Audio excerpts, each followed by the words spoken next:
This video will describe the cutting and slicing of wood boards in excess of 48 inches long, utilizing the Accu-Slice bandsaw accessory. The Accu-Slice system was developed to permit the cutting and slicing of wood boards on the bandsaw by keeping the hands and fingers far removed from the bandsaw blade. We're also able to produce thin boards that are straight, parallel, exhibit no blade drift during the cutting process, and the boards require no additional planing or excessive sanding after cutting to remove the bandsaw blade marks. And thirdly, to be able to dial in the exact thickness of the board you want to cut within 0.02 of an inch tolerance. In our previous videos, we cut thin slices of boards on the Accu-Slice system from 0.010 inch thick up to 1/4 inch thick. We also cut some round segmented discs for a segmented disc project, and we also cut some boards in excess of 12 inches tall utilizing the Accu-Slice system. In this video I'm going to slice some longer boards in response to a customer request. The customer wants to slice some thin slices of wood on a board, maybe 1/8 inch thick, curve them, reglue them back together in order to make runners for a rocking chair. I also want to make some thin slices for my own use for a segmented wood project that I'm working on. In this video I'm going to be cutting 3 different boards. I'll be starting with a piece of poplar about 1.25 inches wide to test the system to see if we can cut straight and parallel pieces the entire length of this board. Next I'll be going to a hardwood. This is a piece of birch, to see how we cut on a tougher, harder piece of wood. Finally, I'll be cutting some cherry. This is a piece of cherry, 6 inches wide, about 48 inches long, again to test the system on a wider and both longer board. To cut these longer boards on the Accu-Slice system, I've assembled an Accu-Slice system consisting of an 8-foot rail and a 54-inch long L-bracket carriage.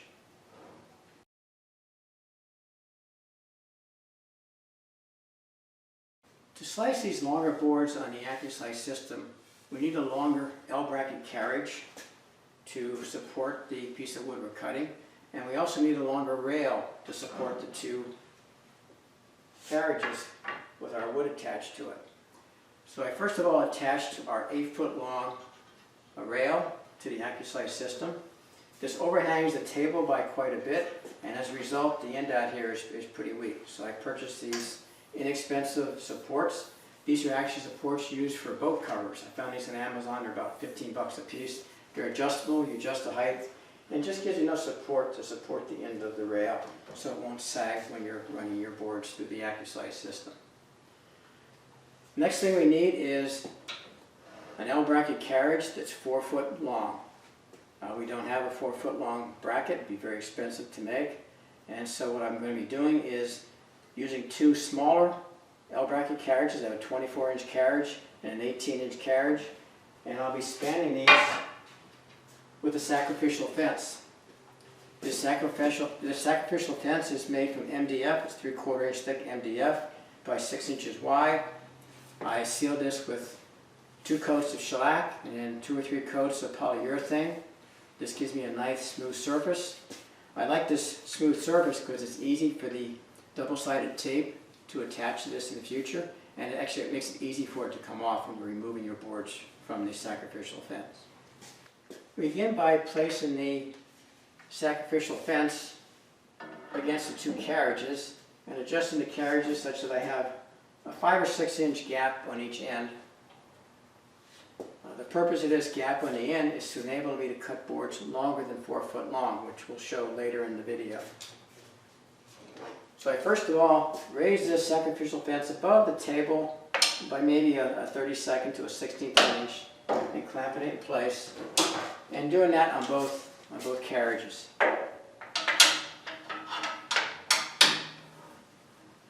And the purpose of that is just to make sure the alignment is fine, that the sacrificial fence doesn't scrape on the table because it's misaligned, and we'll have clean, smooth the entire length as we're cutting a board.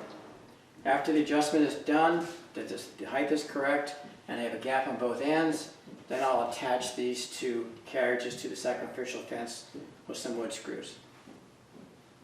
One additional thing is I'll attach these guide stops on the end of the rail on both ends, and these just prevent the carriage and rail from inadvertently going off the end of the rail.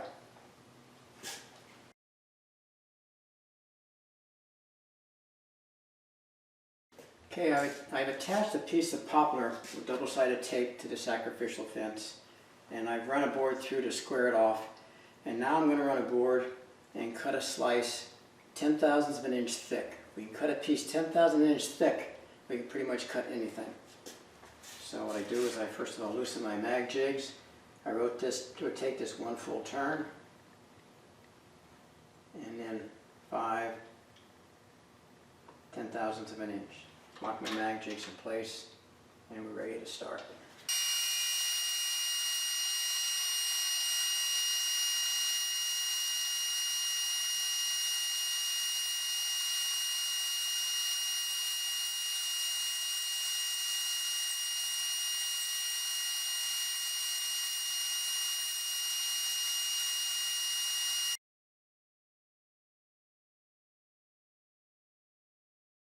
So that was a piece of poplar, 54 inches long, about an inch and a quarter wide, and I just cut 4 strips, 10/1000 of an inch thick, perfectly straight, perfectly parallel, phenomenal ability. And it kind of shows that the Accu-Slice has no blade drift. There's no saw marks, no burn marks in any of these slices of wood. Now the one other thing I mentioned, I put this overhang on the end of the carriage. This enables the carriage to go beyond the end of the rail. And by doing that, I was able to cut a 54-inch long board on really 48 inches of carriage or rail. And actually I could have done another 2 inches. I could have probably done a 56-inch board on this 8-foot rail, which 4 feet hanging off each side.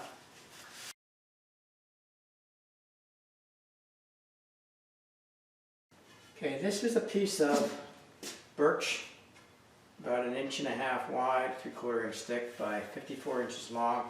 And I just applied some double-sided tape to it, and I'll attach it to the double carriages. And the one thing I like to do is at the very front here, not go beyond the edge of the sacrificial fence, because you want as much support there as possible when it starts to cut. And overhang the back a little bit, which it does. It overhangs it back here about 3/4 of an inch, but that's fine. So just pushing it against the fence to seat it thoroughly. Sometimes you use clamps, but hand pressure is enough.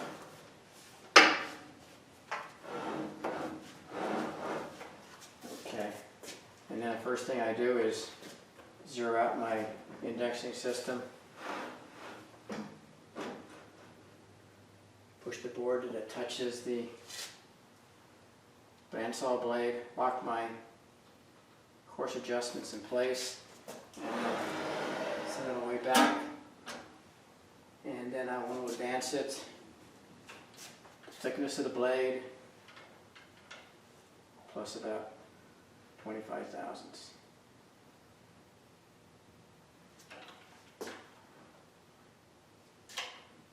Lock it in place, and we're ready to start cutting.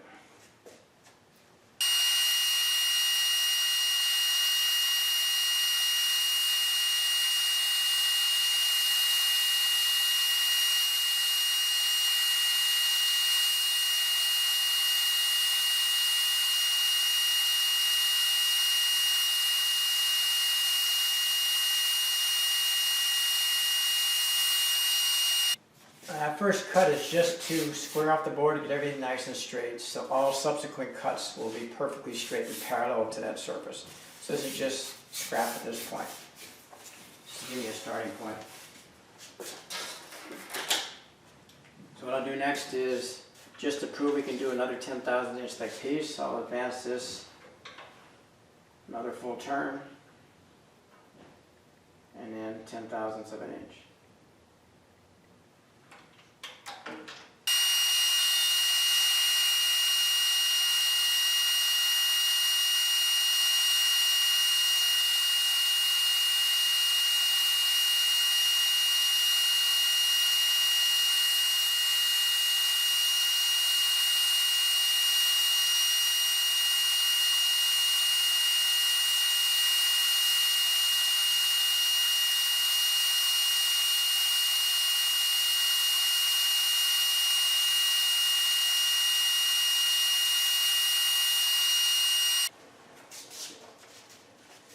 So there we cut our 10,000 inch thick piece of birch, 54 inches long. But what I really need is some boards, probably 50,000 inch thick for a segmenting project I'm working on. So let me go ahead and cut some boards from this piece of birch, 50,000 of an inch thick. So 50,000 would be 2 full turns.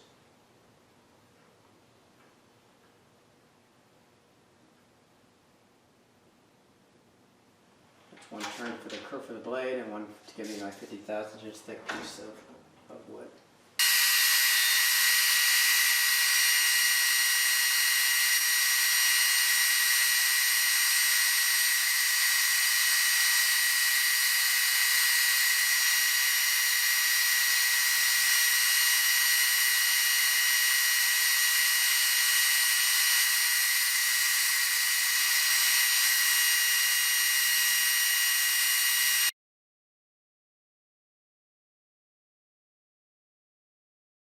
From that 1 piece of birch, 54 inch long, 1.5 wide, I cut 5 strips, 50,000 inch thick, and I'll be using these for a segmented wood turning project. I'll make these into laminated strips and it'll become a feature strip in one of my bowls or eggs. But the surfaces are all perfectly flat, smooth. There are no burn marks. No deep saw marks, perfectly flat, perfectly straight, the entire length of the boards.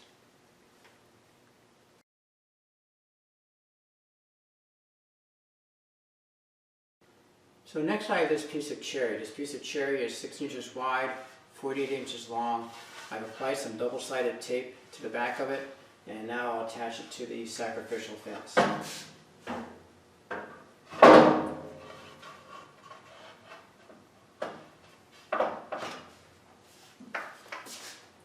Just some hand pressure to set the tape.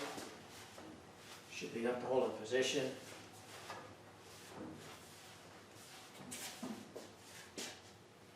And once again, I zero out my Accu-Slice system. Make sure all my clamps are free. Move it till it just touches the board. I'm going to raise my blade guide a hair bit. So I move the board till it just touches the bandsaw blade. Lock it in position, slide it past the blade.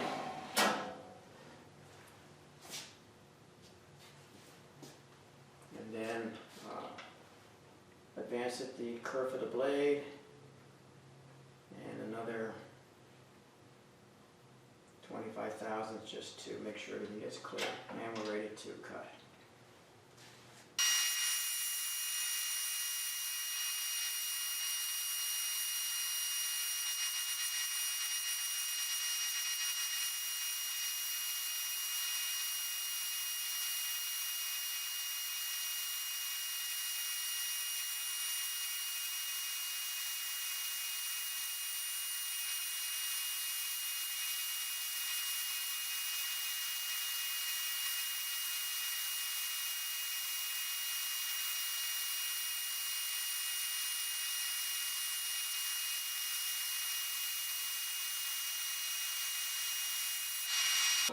Now, the purpose of that first cut was just to give me a straight, parallel, flat surface on my board here, so that all subsequent cuts will be perfectly straight and parallel to this surface. You see that's a pretty good surface. There's no burn marks, no bandsaw blade marks, minimal roughness on the surface of the board. So next I want to dial in and cut a piece of wood 50,000ths of an inch thick. So that'll be 1 full turn for the blade kerf, and another full turn for the depth of wood I want to cut. And then lock my mag jigs in place.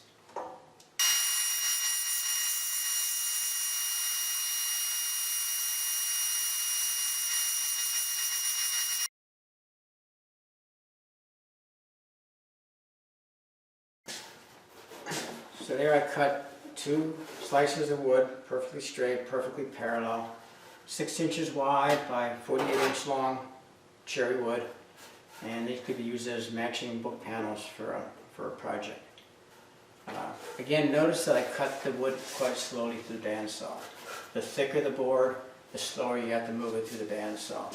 And I was cutting this at a rate probably about 10 inches a minute, very slow. I'm only using a blade out here 8 teeth per inch. I could have sped it up a little bit if I went to a 6 teeth per inch blade. However, the coarser the blade, the coarser the slice on the board is going to be. So for better surfaces, I'd rather spend a little more time and get a smoother board surface. But again, nice clean cuts, no burn marks, no excessive saw marks. This requires no additional planing, maybe a little bit of sanding, but no additional planing.